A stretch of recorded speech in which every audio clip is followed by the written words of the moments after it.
Pregnant हूँ, वो भी 7 महीने? ये कैसे हो सकता है डॉक्टर? मेरी तो अभी तक शादी भी नहीं हुई है। प्लीज एक बार फिर से चेक कीजिए, कहीं आपको कोई गलतफहमी तो नहीं हो रही। अगर मैं 7 महीनों से प्रेग्नेंट हूँ तो मुझे अभी तक पता कैसे नहीं चला? मैं बिल्कुल श्योर हूँ, आप 7 महीने प्रेग्नेंट हैं। ये रही आपकी रिपोर्ट्स। घर पहुंचकर माही ने तसल्ली से अपनी रिपोर्ट्स देखी, फिर आईने के सामने खड़ी होकर अपना बेबी बम देखने लगी। वो हैरान तो थी, लेकिन उसकी खुशी का कोई ठिकाना ही नहीं था। क्या युवराज को भी मेरी प्रेगनेंसी की खबर सुन के ऐसा ही महसूस होगा जैसे मुझे हो रहा है? ये बच्चा हम दोनों के प्यार की निशानी है। अपनी कोख में पल रही नन्ही सी जान के बारे में जब माही को पता चला तो वो थोड़ी हैरान थी, लेकिन पहली बार माँ बनने के एहसास से उसका चेहरा खिल उठा। ये सब कुछ कितना अचानक हुआ, मैं भी कितनी पागल हूँ। 7 महीने तक मुझे पता ही नहीं चला कि मैं प्रेग्नेंट हूँ। माही ने अपना फोन उठाया और वो युवराज का नंबर डायल करने ही वाली थी, लेकिन फिर उसने खुद को रोक लिया। ऑस्ट्रेलिया में तो अभी रात हो रही होगी, वो सो रहा होगा। वो इस वक्त युवराज को बहुत ज्यादा मिस कर रही थी। उसने झट से अपने मोबाइल की गैलरी खोली और अपने और युवराज के फोटोज देखने लगी। वो फोटोज देखते देखते माही पुरानी यादों में खो गई। उसे याद आया कि कैसे एक रात घुप अंधेरे में दोनों एक दूसरे में खो गए थे। भले ही अंधेरे में उन्हें एक दूसरे की शक्लें नहीं दिखाई दे रही थीं, लेकिन वो एक दूसरे को बहुत करीब से महसूस कर सकते थे। अब और इंतजार नहीं होगा मुझसे।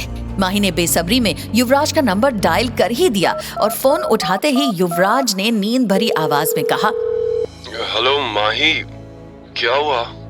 इतनी रात में तुमने पहले तो कभी कॉल नहीं किया है। सब ठीक तो है ना?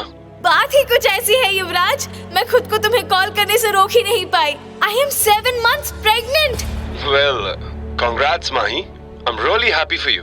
तुम तो ये खबर मुझे ऐसे बता रही हो माही जैसे इस बच्चे का बाप मैं ही हूँ। तुम्हारी मजाक करने की आदत कभी नहीं जाएगी ना युवराज? ऑफ कोर्स, अगर ये बच्चा तुम्हारा नहीं होगा तो फिर किसका होगा?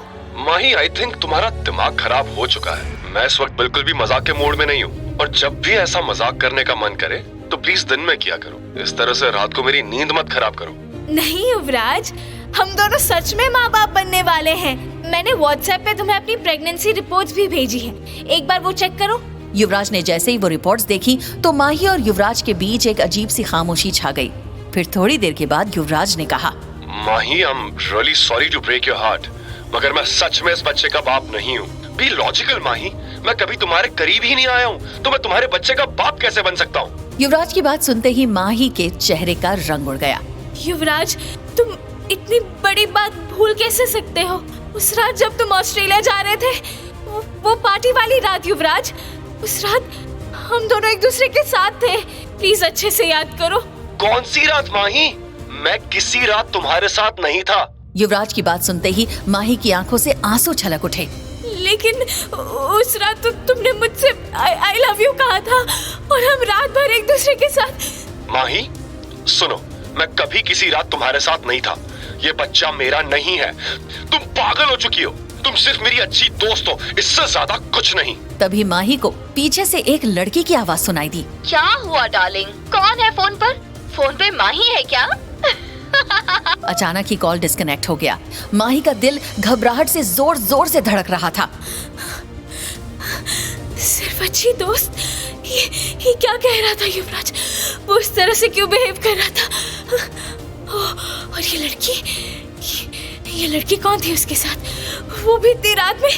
एक पल में माही की जिंदगी की सबसे बड़ी खुशी उसकी जिंदगी के सबसे बड़े नाइटमेयर में बदल चुकी थी। वो इंसान जिससे मैं सबसे ज्यादा प्यार करती हूँ, उसने कह दिया कि ये बच्चा उसका नहीं है। युवराज, ऐसा कभी नहीं था। माही होश खो बैठी थी। उसने अपना कोट उठाया और बिना सोचे समझे आधी रात को सड़क पर निकल पड़ी। चलते चलते उसके मन में कई ख्याल आ रहे थे। उसकी आंखों से आंसू रुकने का नाम ही नहीं ले रहे थे। युवराज हर बात से इनकार कैसे कर सकता है? उस रात जो हुआ वो उसे कैसे भूल सकता है? माही को उस रात की सारी बातें याद आने लगी। उसे याद आने लगा कि कैसे अंधेरे कमरे में युवराज और माही एक दूसरे में खो चुके थे। युवराज ने माही के कान में कहा था, आई लव यू। ये सब सोचकर माही ने दोनों हाथों से अपना सर पकड़ लिया। अचानक ही माही का फोन बजा और वो अपने ख्यालों से बाहर आई। उसने एक गहरी और चैन की सांस ली। कॉल उठाते ही माही ने कहा, युवराज, अब ऐसा मजाक मत करना। लेकिन जवाब में उसे एक लड़की की हंसी सुनाई दी। हेलो माही। कौन हो तुम?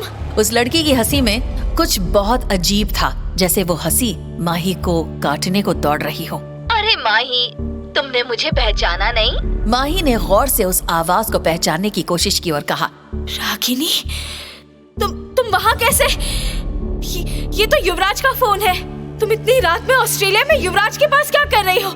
रागिनी की आवाज एकदम बदल गई, जैसे वो इस पल का सदियों से इंतजार कर रही हो, जैसे उसकी कोई बदले की आग पूरी हो रही हो। हाँ माही, मैं ऑस्ट्रेलिया में हूँ युवराज के साथ, क्योंकि युवराज और मैं एक दूसरे से प्यार करते हैं। और सुनो, ये मेरे बच्चे के बाप तुम होगा नाटक ना किसी और के सामने करना। युवराज इस बच्चे का बाप नहीं है। रागिनी, युवराज को फोन दो, मुझे उससे बात करनी है। युवराज ने रागिनी से फोन लेकर एक सांस में कहा, मैं रागिनी से प्यार करता हूँ और ये बच्चा मेरा नहीं है। लेकिन अगर तुम्हें और कोई मदद चाहिए तो मैं हमेशा तुम्हारे साथ हूँ। अगर तुम्हें कुछ पैसे वगैरह चाहिए तो। युवराज की बातें माही के बर्दाश्त के बाहर थी। उसने फोन काटा और तेजी से सड़क पर आगे बढ़ने लगी। उसके दिमाग में बस एक ही सवाल घूम रहा था, अगर उस रात कमरे में युवराज नहीं था तो कौन था वहाँ मेरे साथ? कौन है मेरे पेट में पल रहे बच्चे का बाप? मुझे नहीं पता तुम्हारा बाप कौन है, लेकिन तुम्हारी माँ मैं हूँ। मैं तुम्हें इस दुनिया में लेकर आऊंगी और दुनिया की सबसे अच्छी माँ बनकर दिखाऊंगी। I love you, my baby। माही बेभूल होकर सड़क पर चली जा रही थी। तभी तेजी से आ रही एक कार से माही का एक्सीडेंट हो गया। माही पूरी तरह से खून में सन चुकी थी, लेकिन उसे बस अपने बच्चे की परवाह थी। मेरा बच्चा। आखिर कौन है माही के बच्चे का बाप? क्या होगा माही और उसके पेट में पल रहे बच्चे का? रागिनी और माही के बीच क्या कनेक्शन है? वो दोनों एक दूसरे को कैसे जानते हैं? माही 3 दिनों से हॉस्पिटल में पड़ी थी, कभी होश में तो कभी बेहोश। बेहोशी की हालत में भी उसकी जबान पर बस 2 ही बातें थीं, एक युवराज और दूसरा उसका बच्चा। मैं अपने बच्चे को कुछ नहीं होने दूंगी। युवराज, तुमने मुझे इस हाल में अकेला क्यों छोड़ दिया? I miss you। चौथे दिन जब माही को होश आया तो नर्स ने माही से कुछ ऐसा कहा जिसे सुनकर वो पूरी तरह से टूट गई। सॉरी माही, तुमने एक्सीडेंट में अपना बच्चा खो दिया है। नर्स की बात सुनते ही माही तकिए में अपना मुंह छिपाकर सिसक कर रोने लगी। सिस्टर, मैंने अपना सब कुछ खो दिया। मैं जीना नहीं चाहती। आपने मेरी जान क्यों बचाई? मुझे भी मर जाने दिया होता। ऐसा नहीं कहते बेटा, तुम्हारा पति कितना नेक दिल इंसान है। तुम्हारे इलाज में उसने कोई कमी नहीं आने दी। उसने तुम पर पानी की तरह पैसा बहाया है। क्या? मेरा पति? सिस्टर, आपको कोई गलतफहमी हुई है। मेरा कोई पति नहीं है सिस्टर। ये तुम क्या कह रही हो बेटा? नर्स ने माही की मेडिकल फाइल निकाली और एक कागज आगे किया। ये देखो, तुम्हारे ऑपरेशन के अप्रूवल पर तुम्हारे पति के साइन। माही ने उस कागज को ध्यान से देखा। उस पर किसी के साइन थे, लेकिन नाम साफ दिखाई नहीं दे रहा था। युवराज तो ऑस्ट्रेलिया में है, फिर ये कौन है? मुझे नहीं पता ये किसका साइन है। मेरा कोई पति नहीं है। मैं समझ गई, तुम अपने पति से इसीलिए नाराज हो ना, क्योंकि अभी तक वो तुमसे मिलने नहीं आया। इतना ज्यादा गुस्सा ठीक नहीं है बेटा। वो शायद किसी काम में कहीं फंस गया होगा। सिस्टर, मैंने कहा ना आपसे, मेरा कोई पति नहीं है। मेरा कोई भी नहीं है। नर्स को माही पर दया आ रही थी। माही ने नर्स से पूछा, सिस्टर, जिस आदमी ने इस पेपर पे साइन किया वो दिखने में कैसा था? गोरा, लंबा, नीली आंखें और हल्की सी दाढ़ी भी थी। सिस्टर का बताया हुआ हुलिया सुनकर माही हैरान रह गई। आखिर कौन हो सकता है ये आदमी जो खुद को मेरा पति बता रहा है? माही के मन में लगातार कई सवाल चल रहे थे। तभी नर्स ने उसे नींद का इंजेक्शन दे दिया और माही गहरी नींद में सो गई। जब माही की नींद खुली तो उसने एक जाने पहचाने चेहरे को अपने सामने देखा। Oh Mahi, I am so sorry. Ragini, तुम यहाँ? तुम तो ऑस्ट्रेलिया। तुम्हारे एक्सीडेंट के बारे में सुना तो मैं ऑस्ट्रेलिया से दौड़ी चली आई। युवराज ने मुझे रोका, लेकिन मैं रुक ही नहीं पाई। अच्छा हुआ वो नाजायज बच्चा तुम्हारी जिंदगी से चला गया। How dare you? डेर? ये तो कुछ भी नहीं है माही। आज के बाद तुम कभी भी मेरे रास्ते में आई तो अंजाम इससे भी ज्यादा बुरा होगा। युवराज से दूर रहना, वरना क्या? हाँ, वरना क्या? मैं युवराज से प्यार करती हूँ। ओ माही, तुम कितनी भोली हो। इतना कुछ होने के बाद भी तुम ये कह रही हो, और युवराज तुमसे नहीं मुझसे प्यार करता है। भोली हूँ, बेवकूफ नहीं। युवराज के साथ बिताई उस रात को मैं कभी नहीं भूल सकती। मैं उससे अपनी जान से भी ज्यादा प्यार करती हूँ। अच्छा, जिस युवराज से तुम इतना प्यार करती हो, उसका टच भी नहीं पहचान पाती? क्या मतलब? दिमाग पर इतना जोर मत डालो। चलो, मैं ही तुम्हारी परेशानी दूर कर देती हूँ। उस रात जब तुम पार्टी में युवराज के साथ चिपक कर डांस कर रही थी, तो मुझे तुम पर बहुत गुस्सा आ रहा था।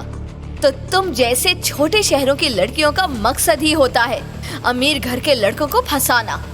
तुम्हें मजा चखाने के लिए मैंने ही तुम्हारी ड्रिंक में नशे की दवा मिलाई थी, ताकि तुम्हारी असलियत लोगों के सामने आ सके। तुम्हें जरा भी होश नहीं था, और नशे की हालत में तुमने एक ऐसे इंसान के साथ रात बिताई जिसे तुम जानती तक नहीं। और तुम्हें क्या लगा, वो इंसान युवराज था? मैंने तुम्हारा क्या बिगाड़ा है? तुमने आखिर ऐसा क्यों किया मेरे साथ?